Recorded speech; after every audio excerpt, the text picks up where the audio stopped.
Sometimes being out at work can be extremely difficult. And I know that being closeted at work or not sharing aspects of your identity at work, especially for members of the LGBTQ plus community, can be hard as well. I just want to share some tips and things that I've used in the past to help protect my inner peace within the workplace. And I hope you find it helpful.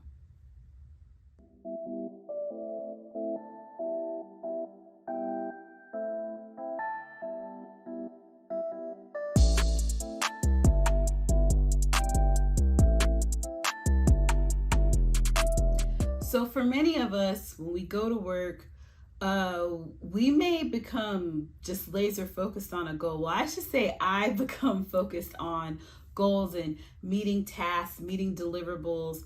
I really want my team to feel like I am moving us forward, that I'm supporting them, that I'm being a valuable member of the team, that I'm contributing in a way that is helping us reach our goals individually for projects, but also whatever our big goal is for the organization. I want people that I'm working with to feel like I'm really pouring into them. And sometimes that can result in me not paying attention to like myself. And I have a couple of things that I really lean into when I feel like I may be pushing myself really hard, and that I may not be being the best advocate for myself. And a lot of these skill sets I got from the earlier years of my career, when I was having a lot of turmoil with my LGBTQ plus identity at work, in regards to comments from coworkers, comments from superiors, and just little things that people would do that were just ridiculous. Well, you've heard some of the stories if you watch my other videos. So hopefully these tips will be helpful to give some just like ideas to help you protect your inner peace at work. So let me share the first one. My first tip is to just be honest with yourself. What you want to do is think about things that make you feel comfortable, things that don't make you feel comfortable, and only do the things that make you feel comfortable. Now, this does not mean if you receive an assignment and you don't want to do it, I don't feel comfortable that you don't do it. No, that's not what I mean. But I'm just talking about in respects to the kinds of information that you share, the kinds of stories that you tell. Only share what makes you feel comfortable. And if certain things don't make you feel comfortable, don't share them. And it may make you feel comfortable with one group of people and you may want to share that, but you may be in another setting and you don't want to share this information with your coworkers or fellow team members.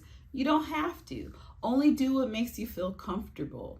And that's just, again, you being honest with yourself about this, I feel okay with this, and with this particular aspect, I don't.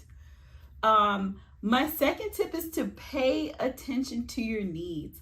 I know that's easier said than done, but try to pay attention to the things that you need to feel happy in the workplace, to feel successful in the workplace, to feel like you're thriving at work. What are the things that you need in order to be able to do that? And then try to honor those needs as best you can within the workplace. That can be difficult, but just honor them as best you can. So for me, one of the things that I need to feel like I'm able to do great work within my workplace, within my work environment, with my team, is that I like to talk about my family from time to time. Sometimes we may be all gathered and there may be a story and I might want to share something funny that my daughter has done, or share like a cool fact that my wife told me. And in order to do those things and to share those things in moments where it's appropriate. I'm out at work and I need a team that's not just going to act like I'm the worst thing on the planet because I have a wife and a daughter. So I need like a nice, welcoming environment. And to meet those needs, I had to find an organization where it was possible for those types of things to happen. So they needed a diversity statement. I know another thing that I need is a place where I can have a good work-life balance, so that if in the middle of the day I need to go take a walk around the block, that when I come back to my desk, I'm not going to feel like a bad employee because I took a 10-minute break to take a walk around my block. That I'm gonna have a team who is understanding of the fact that I'm just not gonna be in front of my computer all day. I may have to take a bio break or get a drink or something to eat. I don't know. But you just want to pay attention to your needs and honor them as best as you can.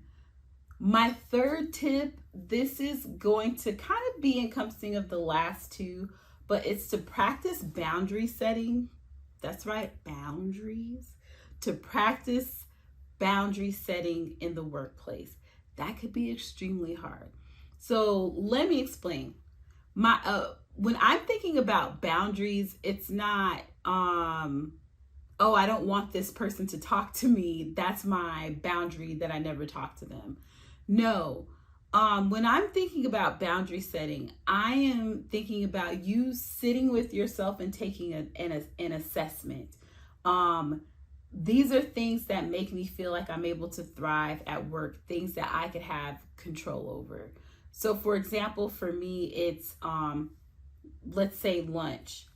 I am going to try to always eat my lunch away from my computer, because when I eat my lunch in front of my computer, I am continuing to work.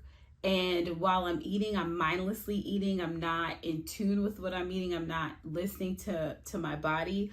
But what I'm also doing is telling my brain that this thing that I'm working on is so important that I can't, take a break. And so it raises up a level of like anxiety and stress in me that may not even be true, but it just happens. It's the way my body is responding. So to avoid that, I have to practice, like I have to set this boundary. When I eat lunch, I tell myself, Alicia, when you eat lunch, you're going to step away from the computer.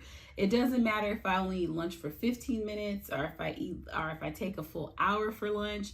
When I'm eating my lunch, I just need to not be at my computer, allow myself the time to disconnect and to pay attention to the process of what I'm eating, and to be in that moment with myself. And that gives me a moment to sit and see like, ooh, is there anything that I need right now?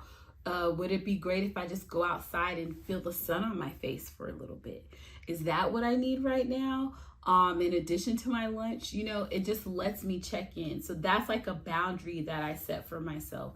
And there may be other boundaries. For example, you may be out at work, but maybe you don't want to share a lot of information about your personal life. So let's say that people are asking, oh, what did you do for the weekend? And some coworkers are saying, oh, we went to the lake. We went on some jet skis. It was great. And then we went and saw my mother-in-law. And you may say, I don't want to share any of that information. They may know that I'm out. They may know that I am married, but I'm not trying to share information about like what we actually did. So you may decide that your boundary is that you're going to keep everything light. Just typical stuff this weekend. We ran some errands, cleaned up, and just got ready for the week. And that may be all that you share. Another boundary could be that you don't share anything about your personal life and you just turn everything back on other people. So let's say people are talking about the weekends and then they kind of look to you, oh, what did you do this weekend? Oh my gosh, same old, but man, that your lake thing sounded great. Oh, when you were at the lake, did you guys barbecue? You could turn it back on on other folks if that's what you want, but it's all about, again, what makes you feel comfortable. So practice boundary setting and then implementing those boundaries and honoring them. Okay, just holding strong to those boundaries that you've put out there. So again, these tips are to be honest with yourself and only do what makes you feel comfortable, to pay attention to your needs and to honor them as best you can, and to practice setting boundaries in the workplace. These are the 3 tips that I have for protecting your inner peace at work. And I hope that you found these helpful. And I just want to say, I know that Pride Month and Pride season is coming to an end. But if you're a LGBTQ plus community member and you're facing some hard times at work, just know that you're not alone. There are plenty of groups out there. There may be an employee resource group or an affinity group at your job for LGBTQ plus folks. But there's also groups online where you can connect with other people who are having similar experiences, and you can share stories and find different means of support so that you just don't feel alone, because you're not alone. You're not the only one.